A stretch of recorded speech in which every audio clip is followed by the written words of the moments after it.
రాజరాజేశ్వర స్వామి దేవతా ప్రీత్యర్థం ఆశ్రిత భక్తజనానాం సౌకర్యార్థం శీఘ్ర దర్శన ప్రారంభోత్సవాఖ్యం కర్మ కరిష్యే. ఓం సత్యేంద్రభూషణ విశ్వవేదాః వరిష్ఠనే స్వస్తి న బృహస్పతి దదాతు శ్యామే పుష్పాయ పుష్పిణీ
పేరుగాంచిన వేములవాడ రాజన్న ఆలయంలో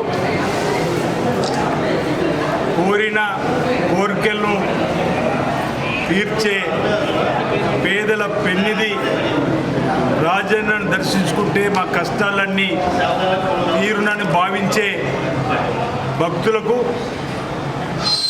మరో సౌకర్యం శీఘ్రంగా దర్శనం చేసేటువంటి కార్యక్రమాన్ని ఈరోజు తెలంగాణ రాష్ట్ర ప్రభుత్వము తెలంగాణ రాష్ట్ర దేవాదాయ శాఖ ఆధ్వర్యంలో ఇప్పటికే తిరుమలలో యాదగిరిగుట్టలలో ఏదైతే బ్రేక్ దర్శనం సౌకర్యం ఉందో అదేవిధంగా ఇక్కడ కూడా బ్రేక్ దర్శన కార్యక్రమాన్ని అమలు చేస్తూ సుదూర ప్రాంతాల నుంచి వచ్చేటువంటి భక్తులకు ఇబ్బంది కలగకుండా ప్రతిరోజు ఉదయం ఒకమారు 10 గంటల 15 నిమిషాల నుండి 11 గంటల 15 నిమిషాలకు సాయంత్రం 4 గంటల నుంచి 5 గంటల వరకు ఒకమారు ఉదయం గంట సాయంత్రం గంట ఈ బ్రేక్ దర్శనం యొక్క సౌలభ్యాన్ని ఈరోజు ప్రారంభం చేయడం జరిగింది.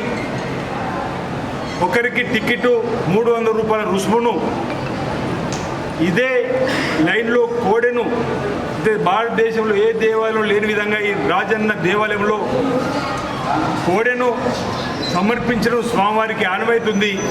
బ్రేక్ దర్శనం వెళ్ళేవారు కోడెను స్వామివారికి కట్టేయాలనేటువంటి వారికి కూడా 500 రూపాయల టికెట్ కూడా వెసులుబాటును ఈ బ్రేక్ దర్శనం వచ్చేటువంటి వారికి ఇచ్చేటువంటి కార్యక్రమాన్ని ఇటీవల మీరు అందరూ కూడా గమనించారు, చూసిండ్రు. వేముల రాజన్న సన్నిధికి తెలంగాణ రాష్ట్రంతో పాటు పక్కన ఆంధ్రప్రదేశ్ ఇప్పుడే ఈరోజు మొదటి బ్రేక్ దర్శనంలో మహారాష్ట్రకు సంబంధించి చంద్రాపూర్ భక్తులు కూడా రావడం జరిగింది. అటువైపు ఛత్తీస్గఢ్ ఇతర రాష్ట్రాల నుంచి వచ్చినటువంటి భక్తులు కూడా మెరుగైనటువంటి శీఘ్రతరంగా దర్శనాన్ని కల్పించడంతో పాటు పరిశుభ్రతను పాటించేటువంటి కార్యక్రమాన్ని వసతి మంచినీటికి ఇబ్బంది తెలియదు కూడా చూసే కార్యక్రమాన్ని కూడా దేవాలయం పక్షాన చేస్తూ ఇక్కడ ఈవో గారు నూతనంగా వచ్చిండ్రు. ఇంతకుముందు ఉన్నటువంటి అధికారులందరూ కూడా సమర్థవంతంగా దేవాలయకు వచ్చే భక్తులకు మెరుగైనటువంటి సేవలు అందిస్తున్న తరుణంలో శ్రావణ మాసం ప్రారంభం సోమవారం నాడే ఈ కార్యక్రమం అమలు చేయడం జరిగింది. ఈ సందర్భంగా వేములవాడ టెంపుల్ డెవలప్మెంట్ అథారిటీ ద్వారా దేవాలయాన్ని అభివృద్ధిపరచాలని చెప్పని గత ప్రభుత్వం చెప్పినప్పటికీ ఏటా 100 కోట్లు ప్రతి బడ్జెట్లో ప్రవేశపెడితే ఆనాటి ముఖ్యమంత్రి చెప్పిన హామీలు నీటి మూటలైన వేళ ఆనాటి వాడి అభివృద్ధి, ఆనాటి వారి ప్రభుత్వ అభివృద్ధి రంగురంగుల బ్రోచర్లలో ఉన్నటువంటి సందర్భంలో ప్రజలు రాజన్న భక్తులు మాకు అవకాశం ఇచ్చిన తదుపరి గెలిచిన మొదటి నెలలోని వీటీడీ సమావేశానికి గౌరవ ముఖ్యమంత్రి రేవంత్ రెడ్డి గారి అధ్యక్షతన ఏర్పాటు చేసి ఈ దేవాలయానికి వీటీడీకి వచ్చినటువంటి 20 కోట్లు వెళ్ళిపోయి మళ్ళీపోయి రావనుకున్నటువంటి కూడా 20 కోట్ల రూపాయలు అప్పుడు మంజూరు చేసి బడ్జెట్ పద్దులో ఎవరు ఊహించని విధంగా 24-25 బడ్జెట్లో 50 కోట్ల రూపాయలు మొట్టమొదటిసారిగా తెలంగాణ ప్రభుత్వం గౌరవ రేవంత్ రెడ్డి గారు ముఖ్యమంత్రి, గౌరవ ఉప ముఖ్యమంత్రి బట్టి విక్రమార్క గారు, గౌరవ ఈ ఉమ్మడి జిల్లాకు సంబంధించిన మంత్రులు పెద్దలు శ్రీధర్ బాబు గారు, పొన్న ప్రభాకర్ గారి సహకారంతో 50 కోట్ల రూపాయలు కూడా బడ్జెట్లో వెచ్చించుకోవడం జరిగింది. ఈ నిధులతోటి ప్రధానంగా ఆలయ విస్తీరణ, ఎందుకంటే నానాటికి పెరిగిపోతున్న భక్తుల రద్దీని దృష్టిలో పెట్టుకొని భక్తులకు ఎలాంటి ఇబ్బంది తలెత్తకుండా ఆలయ విస్తీర్ణాన్ని కావింపజేసి వచ్చేటువంటి భక్తులకు చక్కటి ఆధ్యాత్మిక చింతనలో ఓ భక్తి భావంతో స్వామిని దర్శించుకునే అవకాశం కల్పించడం కోసం ఇప్పటికే అధికారులు ఏర్పాటు చేసిన దానికి అనుగుణంగా మేము ముందుకు సాగుతాం అన్నమాట. తదుపరి బస్సులకు సంబంధించినటువంటి గదులకు సంబంధించిన అంశం కానీ, త్రాగునీటికి సంబంధించిన సమస్య కానీ, ఫ్యూలర్కి సంబంధించిన సమస్య కానీ పరిష్కారం చేసుకుంటూ ముందుకు పోతూ ప్రధానంగా ఇక్కడికి వచ్చేటువంటి భక్తులకు మెరుగైన సేవలు అందించడం లక్ష్యంగా మేము పనిచేస్తూ సేవ చేస్తూ ముందుకు సాగుతామని చెప్పి సందర్భంగా తెలియజేస్తా ఉన్నాం. గత ప్రభుత్వం 18వ తారీఖు 6వ నెల జూన్ 2015వ సంవత్సరంలో అప్పటి ముఖ్యమంత్రి గారు నా లగ్గం ఇక్కడే అయిందని చెప్పని ఏటా 100 కోట్లు ప్రతి బడ్జెట్లో పెడతా అని చెప్పిన సందర్భంలో రాజన్న భక్తులంగా హర్షించడం, ఈ ప్రాంత వాసులంగా హర్షించడం, ప్రతి బడ్జెట్లో చూసేవాళ్ళం, వినేవాళ్ళం ఈ బడ్జెట్లోనన్నా రాజన్న దేవాలయం సంబంధించిన నిధులు వస్తాయేమని. కానీ ఆ ప్రభుత్వం ఇచ్చిన మాట తప్పిన సందర్భం, రంగురంగుల బ్రోచర్లలో వాళ్ళు చూపినటువంటి అభివృద్ధి తప్ప, రంగురంగుల వీడియోలో వాళ్ళు చూపిన అభివృద్ధి తప్ప మరొకటి కాదని అనేక మార్లు ప్రతిపక్షాలు ఉన్నప్పుడు చెప్పినటువంటి మాటను గుర్తు చేసుకుంటారు.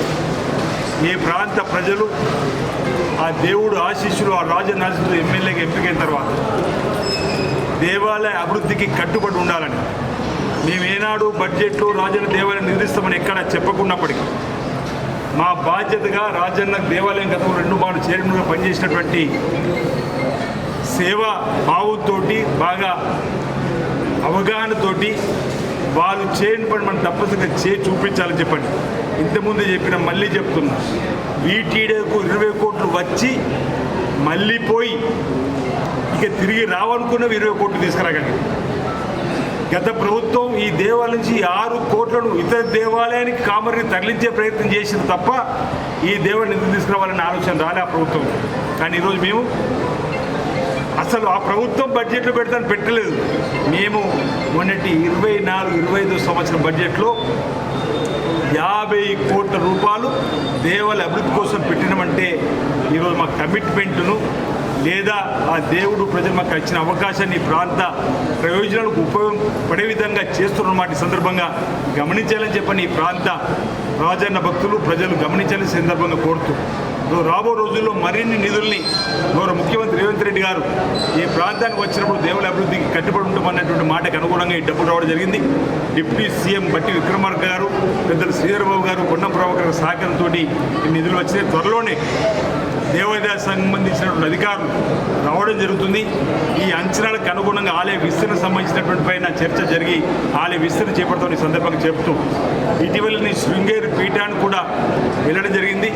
వేములవాడ రాజన్న ఆలయంలో ఏ అభివృద్ధి జరపాలన్నా వారి అనుమతి తప్పనిసరి కాబట్టి వారికి చూచాయిగా ఈ ప్రభుత్వం రాజన్న ఆలయాన్ని అభివృద్ధి పద్ధతుల్లో తీసుకొని కోసం మా గౌరవ ముఖ్యమంత్రి రేవంత్ రెడ్డి గారు కంకణబద్దులే ఉన్నారు. మా దేవాదాయ శాఖ మార్చులు కంకణబద్దులని చెప్పడం తప్పనిసరిగా శుభం. ముందుకు వెళ్ళండి. మీరు ఏదైతే పనులు చేసేటువంటి దానికి సంబంధించిన మ్యాప్లతోని తిరిగి మళ్ళీ ఒకసారి రండి. ఆ రోజు మనం కూర్చొని చర్చించుకొని ఏదన్నా అటు ఇటు కూడా సరి చేసుకొని పనులు ప్రారంభించాలని చెప్పడం జరిగింది. ఈ వారం 10 రోజుల లోపల గౌరవ ముఖ్యమంత్రి రేవంత్ రెడ్డి గారు అమెరికాకు వెళ్ళి వచ్చే లోపలనే అంచనాలను కూడా ఈ 50 కోట్లతో ఆలయ విస్తరణ సంబంధించినటువంటి దానిపైన స్థపతిని ఆగమ శాస్త్ర ప్రకారం ఈరోజు చర్చలు జరిపి వారి ద్వారా రూపం తీసుకొని వచ్చి ఆ తదుపరి శృంగేరికి వెళ్ళి రావడంతో పనులు ఇక్కడ ప్రారంభం జరుగుతుంది. వేగంగా పనులు ప్రారంభం చేసి వచ్చేటువంటి భక్తులకు ఇంతకుముందు నేను చెప్పినట్టుగా భక్తి భావంతోటి భక్తి శ్రద్ధలతోటి ఎలాంటి అవంతరాలు లేకుండా ఆధ్యాత్మిక చిత్తను ఉట్టిపడేలా ఆలయం లోపల మరి విస్తరణ చేసేటువంటి క్రమాన్ని ఉంటుందన్న మాట సందర్భంగా తెలియజేస్తా ఉన్నా. అందరికీ నమస్కారం.